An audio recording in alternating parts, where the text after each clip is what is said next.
Assalamualaikum warahmatullahi wabarakatuh. Gimana kabarnya teman-teman hari ini? Waalaikumsalam warahmatullahi Waalaikumsalam. wabarakatuh. Sehat, Waalaikumsalam. Mbak. Baik, Mbak Hera. Alhamdulillah ya. Nah, hari ini kita mau bahas analisis kasus mengenai best practice dan bad practice nih.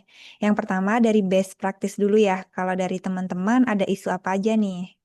Program PTSL-nya ATR BPN tuh mulai gimana? Kalau dari aku paling ini Mbak, best ya. Kalau best practice berarti contoh yang baik. Mungkin kayak em, Pak Yusron melakukan klarifikasi tentang pernyataannya gitu. Mungkin itu salah satu contoh eh, contoh yang baik gitu sih. Kalau dari Mbak Sisi apa Mbak? Mbak Aziza apa? Mungkin kalau di kantor aku tuh lagi mulai gencar gitu loh buat sosialisasi tentang alih media gitu loh dari yang tadinya analog Oh, ke digital gitu. sertifikat Jadi ya kan Mbak? Sertifikat iya, ya? Iya. iya. Jadi tinggal yang selembar itu aja. Itu sih kalau di kantor aku. Mm-mm. Kalau di tempatku tuh ada inovasi Rayu namanya. Rayu itu rumah layanan bingung. Nah, jadi di situ kan ada satu kecamatan itu lumayan jauh jaraknya sekitar 3 jam. Jadi setiap hari Senin sama Kamis orang-orang yang di PPN ini nanti ke Kecamatan Bingung untuk pelayanan sertifikat atau yang lain-lainnya di sana. Lampung Selatan sendiri ada inovasi namanya Leslar, yaitu layanan ekspres sertifikat langsung untuk rakyat. Itu layanan itu keliling di setiap kecamatan untuk memberikan pelayanan 7 prioritas. Gimana kalau kita tonton langsung aja nih videonya? Soalnya lagi hype banget nih, sampai saat ini masih Oke. berlangsung. Berarti kayak jemput bola gitu ya? Iya, betul. Kanta Lampung Selatan, kerja keras loyalitas. Kanta Lampung Selatan, melayani tanpa batas. Kanta Lampung Selatan, profesional terpercaya. Kanta Lampung Selatan, pasti juaranya. Kami siap berantas korupsi, kolusi dan pungli. Ayo dukunglah kami membangun Seti.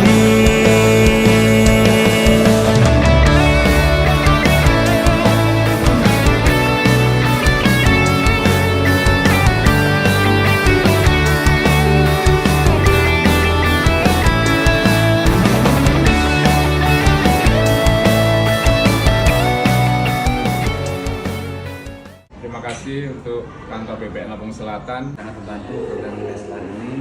Saya banyak pertanyaan yang saya tanyakan dengan mereka dan alhamdulillah 3 pertanyaan saya itu alhamdulillah dijawab dengan seksama, dengan singkat, yang real.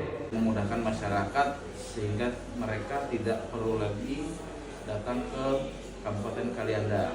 Sangat membantu warga khususnya Jati Agung Kabupaten Lampung Selatan. Terima kasih BPN. BPN Lampung Selatan. Spartan. Spartan. Spartan. Spartan. Spartan. Spartan. Spartan. Jadi programnya itu gimana tuh Mbak? Masyarakat nggak perlu datang langsung ke kantor berarti ya Mbak? Iya, jadi kita pilih isu itu aja kali ya untuk kita analisis dengan pendekatan Iya. UMD. Dari sisi urgensinya nih, program Leslar ini hadir sebagai jawaban atas kebutuhan mendesak masyarakat terhadap pelayanan pertanahan yang cepat, mudah, dan dekat.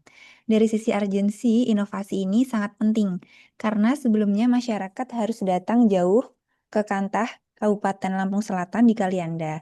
Nah, dengan adanya Leslar keliling, masyarakat di kecamatan dapat dilayani langsung tanpa hambatan jarak. Hal ini memperlihatkan bagaimana ATR BPN merespon kebutuhan nyata masyarakat secara cepat. Gimana nih kalau menurut teman-teman?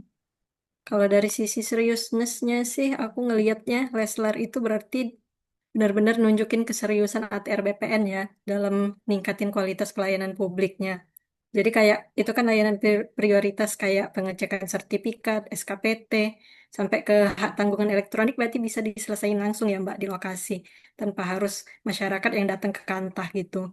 Jadi konsep jemput bola ini bukan cuman em, efisiensi administrasi tuh, tapi juga bentuk keberpihakan nyata kepada masyarakat yang kesulitan mengakses layanan. Jadi Leslar ini bukti keseriusan nyata pemerintah dalam mewujudkan pelayanan yang adil dan merata. Kalau dari nilai growth-nya gimana? Kalau aku lihat ya dari sisi growth-nya itu program ini tuh punya potensi besar loh buat diperluas ke seluruh Indonesia. Kayak saya kayak konsep mobil layanan keliling itu bisa jadi model buat kantor pertanahan lain tuh di seluruh Indonesia. Nah, kalau dia ini direplikasiin, kualitas layanan pertanahan nasional itu bakal meningkat pesat sih. Terus juga program Leslar ini tuh bisa tumbuh menjadi standar pelayanan baru. Jadi nggak cuma di Lampung Selatan aja, tapi di daerah-daerah lain yang sekiranya punya kondisi geografis yang sama. Berarti kalau kita kaitkan dengan nilai-nilai ASN, yaitu nilai berakhlak, jadi Leslar ini mencerminkan nilai melayani ya, karena layanannya juga lebih dekat ke masyarakat. Terus juga adaptif, karena mereka berani menghadirkan inovasi layanan yang unik. Terus juga nilai akuntabel, karena masyarakat ini bisa menyelesaikan berkas mereka on the spot, secara transparan. Nah, jadi ini tuh contoh ASN yang bukan cuma bekerja administratif, tapi juga berorientasi pada hasil yang dirasakan oleh masyarakat secara nyata. Itu nggak sih guys? Oke teman-teman, memang aku sepakat sih sama pendapat kalian semua gitu. Emang praktek ini tuh kita belajar bahwa inovasi berbasis jemput bola ini tuh sangat efektif gitu untuk menjawab kebutuhan masyarakat sekarang gitu. Agar lebih optimal, Letter ini perlu dilengkapi dengan pemanfaatan teknologi yang lebih luas sih, seperti integrasi kita online, terus kayak layanan semakin cepat dan transparan. Jika dijalankan konsisten, Letter ini bisa menjadi teladan best practice nasional gitu sih Mbak. Menarik sekali ya pembahasan kita mengenai best Iya, practice. Selanjutnya kita bahas mengenai yang bad practice-nya ya. Dari teman-teman ada isu apa aja nih? kalau yang kemarin itu tapi udah berapa bulan lewat sih yang 6 ASN juga kena gara-gara yang kasus pagar laut. Masih ingat nggak? Ya, Ya Atau ada tahu-tahu isu? pernah Iya, dengarnya. ada isu lain nggak kalian? kalau di Kantah, Lampung Selatan sendiri kemarin baru saja ada isu mengenai kasus mantan kepala kantor dan PPAT yang terlibat dalam alih sertifikat. Oh iya, ingat Iya, Mbak itu. kita Sempat viral tonton juga aja kan dulu ya kemarin. kali. Mantan Kepala Badan Pertanahan Nasional atau BPN Kabupaten Lampung Selatan, Lukman atau LKM, dan pejabat membuat tanah PPAT Tersia atau TRS ditetapkan tersangka oleh Kejaksaan Tinggi Lampung pada hari Rabu tanggal 25 Juni tahun 2025. Keduanya ditetapkan tersangka atas dugaan mafia tanah seluas 1,7 hektar di Desa Pemanggilan, Kecamatan Natar, Lampung Selatan. Tanah milik Kemenak Lampung. Bidang tindak pidana khusus Kejaksaan Tinggi Lampung pada hari ini menyampaikan perkembangan penanganan perkara dugaan tindak pidana korupsi penerbitan hak atas tanah di atas sertifikat hak pakai nomor 12 garing NT garing 1982 dan Kecamatan Natar, Kabupaten Lampung Selatan, Provinsi Lampung. Hari ini tim penyidik melakukan pemeriksaan terhadap saudara LKM selaku Kepala BPN Kabupaten Lamsel tahun 2008 dan saudara. Oke guys, itu tadi ya mengenai berita mantan Kakan Lamsel yang terjerat kasus alih sertifikat. Nah, dari sisi urgensinya, kasus penyalahgunaan wewenang oleh mantan kepala kantor BPN dan PPAT ini menunjukkan betapa urgensinya isu integritas ASN. Bahwa menerbitkan sertifikat di atas aset negara bukan hanya pelanggaran administratif, tetapi tindakan melawan hukum. Urgensinya tinggi karena menyangkut kepercayaan publik terhadap negara dan menimbulkan kerugian sebesar 54 miliar. Kalau dari kalian tanggapannya gimana nih? Iya Mbak, apa ya? Menurut aku ini sangat serius masalahnya karena ini kasusnya sangat besar ya. Soalnya negara dirugikan secara finansial dan reputasi BPN pun tercoreng gitu di masyarakat. Dan ini kan juga mengurangi kepercayaan masyarakat juga terhadap BPN.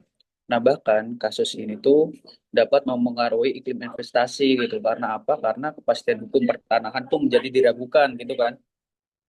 Nah, jadi masalah ini bukan hanya soal individu, tapi juga menyangkut reputasi institusi dan negara kita gitu sih, Mbak. Nah, kalau misalnya dari kita lihat dari sisi growth, kalau kasus ini tuh nggak ditangani secara tegas, jadi potensi penyalahgunaan wewenangnya itu akan terus tumbuh, dan juga ASN-ASN lain tuh bisa melihat peluang yang serupa. Nah, kalau dibiarkan, budaya permisif akan terbentuk, nah di mana pelanggaran itu dianggap hal yang biasa. Maka dari itu harus ada pemutusan rantai dengan pengawasan yang ketat dan juga penegakan hukum yang konsisten. Kalau dikaitin dengan nilai ASN nih, kasus ini jelas bertentangan ya dengan nilai ASN berakhlak. Jadi nilai akuntabel tuh di situ diabaikan. Nggak ada pertanggungjawaban yang jelas di sana. Nilai loyal juga dilanggar di situ. Karena ASN kan seharusnya loyal dengan negara, bukan untuk kepentingan pribadi ya. Jadi pelanggaran ini nih benar-benar jadi pelajaran bahwa integritas ASN itu adalah fondasi utama yang nggak boleh dikompromikan. Gitu sih kalau aku ngelihat dari nilai ASN-nya. Bener banget sih dari yang udah disampaikan sama teman-teman semua itu. Jadi kasus ini tuh peringatan besar lah buat kita ya. Solusinya mungkin kayak memperkuat pengawasan internal, terus menanamkan budaya anti korupsi, dan menerapkan sistem reward dan punishment yang tegas gitu. Nah, terus kita itu harus menyadari bahwa setiap pelanggaran itu bukan cuma merugikan negara secara materi, tapi juga menghancurkan kepercayaan masyarakat tuh yang udah dibangun dengan susah payah gitu, guys. Oke teman-teman, kalau dari nilai manajemen ASN dan smart ASN gimana ya? Kalau dilihat dari nilai manajemen ASN yang bad practice tadi ya, kasus sengketa tanah Kemendak Lampung Selatan ini nunjukin perlunya manajemen ASN yang efektif, di mana pengawasan internal, profesionalisme, dan integritas pegawai itu sangat menentukan. Jadi rendahnya koordinasi, motivasi, atau pengawasan ini bisa membuka peluang penyalahgunaan wewenang, sehingga manajemen ASN yang baik itu harus memastikan setiap pegawai memahami tanggung jawabnya dan bekerja sesuai dengan standar profesional. Kalau dari Smart ASN sih, implementasi Smart ASN ini berbasis digital itu dapat meningkatkan transparansi, akuntabilitas, efisiensi pengelolaan ASN. Nah, misalnya kayak presensi online, penilaian kinerja, dan juga pengawasan disiplin secara real time. Sehingga sistem ini membantu mencegah praktik koruptif dan juga mendukung ASN untuk bekerja lebih profesional, sehingga kasus seperti kasus kepala kantor Lampung Selatan tadi itu dapat diminimalkan dan kasus-kasus yang lain. Best practice-nya kalau dari manajemen ASN itu, program Leslar di Lampung Selatan ini menunjukkan bahwa manajemen ASN yang disiplin, profesional, dan berkomitmen pada nilai berakhlak itu menjadi kunci sukses inovasi pelayanan publik. Nah, jadi para ASN di Lampung Selatan ini bekerja terkoordinasi, memahami tanggung jawab masing-masing, dan memprioritaskan kebutuhan masyarakat luas sehingga proses dari kegiatan Leslar ini, yaitu layanan ekspres sertifikat tanah itu dapat berjalan cepat, akurat, dan transparan. Nah, kalau dari Smart ASN-nya itu, implementasi Smart ASN itu mendukung program Leslar dengan sistem digital yang memantau kinerja, absensi, dan proses administrasi secara real time. Nah, dengan kegiatan ini, ASN dapat mengeksekusi permohonan sertifikat lebih cepat, mengurangi birokrasi, dan meningkatkan akuntabilitas. Jadi, layanan ekspres bagi masyarakat itu dapat terlaksana secara efisien dan terpercaya. Gitu guys, kalau yang buat best practice-nya. Ya sih, dari dua kasus ini kita itu kayak melihat dua wajah ASN gitu. Jadi program Lesla yang menggambarkan ASN yang profesional, adaptif dan prioritas sebagai pelayanan, dan sebaliknya dari kasus penyalahgunaan wewenang memperlihatkan dampak buruk jika ASN kehilangan integritas. Gitu sih, Mbak. Sebagai calon ASN, kita memang harus bisa mengambil pelajaran yang harus kita teladani dari best practice seperti Leslar dan menjauhi bad practice seperti penyalahgunaan wewenang. Dengan menjunjung tinggi nilai berakhlak, menerapkan prinsip smart ASN, serta menjaga integritas, kita bisa membangun birokrasi yang bersih, cerdas, dan melayani. Sepertinya kita cukupkan dulu untuk diskusi siang hari ini ya teman-teman. Wassalamualaikum warahmatullahi wabarakatuh. Waalaikumsalam warahmatullahi wabarakatuh. Terima kasih. Bye.